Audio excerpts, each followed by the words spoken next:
Okay, so today's project is a rain barrel.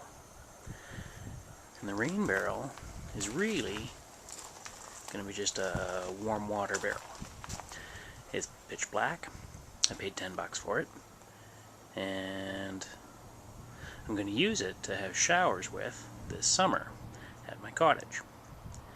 At my cottage there's no electricity, but I do have water. There's a river and stuff like that, so I can always have a bath in the river, but some days it's too cold. So, and I don't live in a big city, so I can't get a food grade barrel. So what I did was I got this one for $10. And it says corrosion inhibitor on it. Maybe I can just set this down a little bit.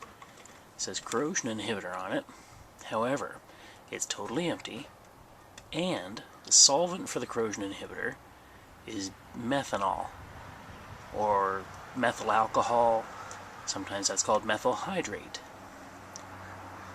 And so what I figured was, well, if that's the solvent, then I can just buy a gallon of methyl hydrate from Canadian Tire, the hardware store, and then I can somehow cut the top open, or open it up somehow and clean it out. So that's my plan. Well, this is how you get the top out of these things. You just turn like that, just take a couple of screwdrivers, stick one in there, and sort of pry it like that. That's how you loosen up those bungs. Just wash off the top there, so I can mark it out and cut the top out of it. Okay, well, I'm just laying out the top here for where I'm going to cut it.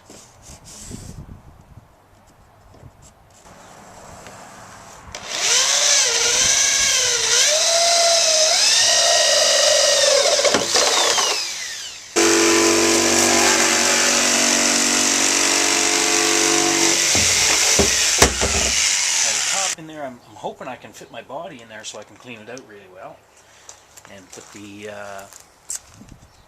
put the pipes and plumbing in there. Anyways, so I'm going to clean up this edge here. That's my grandfather's old spoke shave.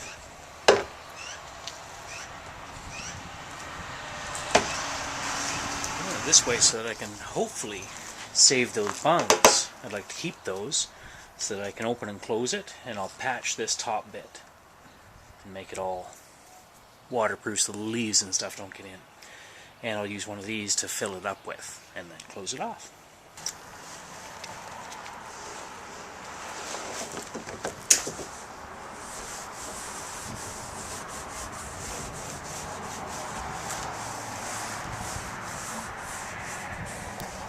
Well, there.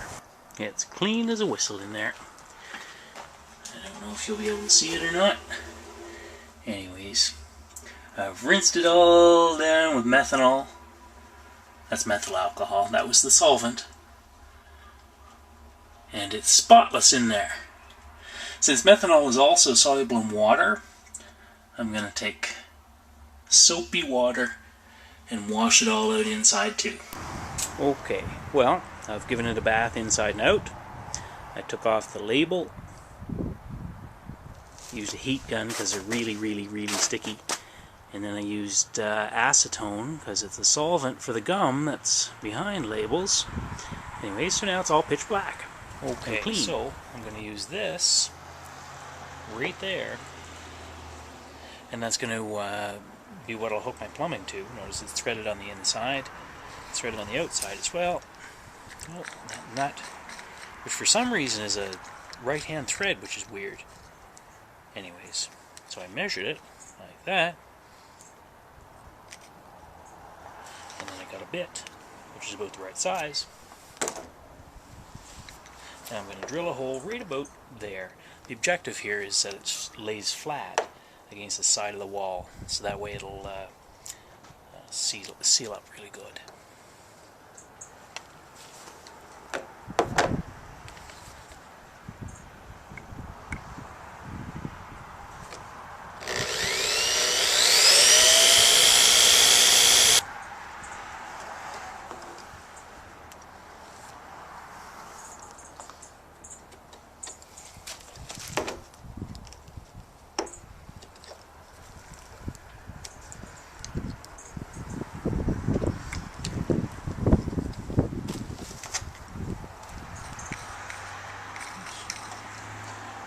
gasket on there, rubber gasket's fairly thick, probably 3 millimeters thick, and fairly soft.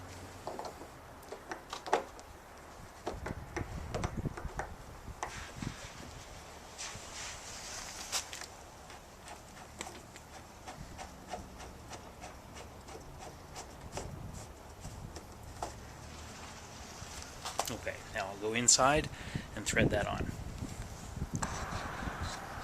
Now, hopefully you can see that that little gasket, which was about 3 millimeters thick, has now been squished down and is sort of squishing out a little bit. The nut on the inside is quite tight. That should seal it up really nicely. Now, I'm not really going to attach this right now, but I'll just show you how it's done. This is Teflon tape. That's that stuff that you get to seal up threads. And so I'll put some of that on. This is the yellow stuff, which is a little thicker. It's for natural gas lines.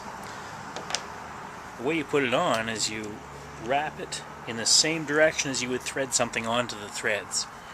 And so I'll wrap it like this. Keep in mind you have to keep it tight.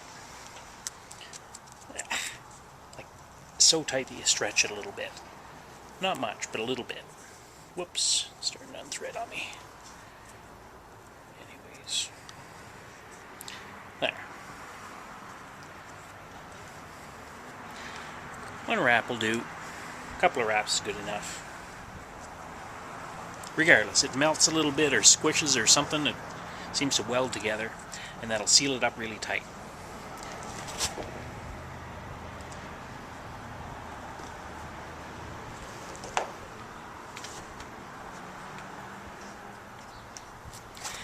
Now, if I was to do this permanently, it would all be, with that yellow tape, and I'd tighten it right up. But since I'm going to be moving this barrel, I'll just leave this stuff off for now. But I'll put it in temporary and show you what it looks like. Well, that's what it looks like. When I finally get it into place and build a stand for it, I'll do all those joints up a little tighter, and that'll be it. My gravity feed shower. Okay, so I'm done. I just have to cover that hole. And I think I'm gonna, I don't know, I'll find a piece of plastic. I better find a piece that's the same color so that it expands and contracts at the same rate. That way I won't get all kinds of warping and stuff. And I guess I'll use these bungs here to fill it up full of water. I have a little pump and a hose, and I guess that'll extend my cottaging season and give me 4 or 5 showers, I suppose, with one fill up, because it's a 55-gallon drum. Okay, that's it. Bye for now.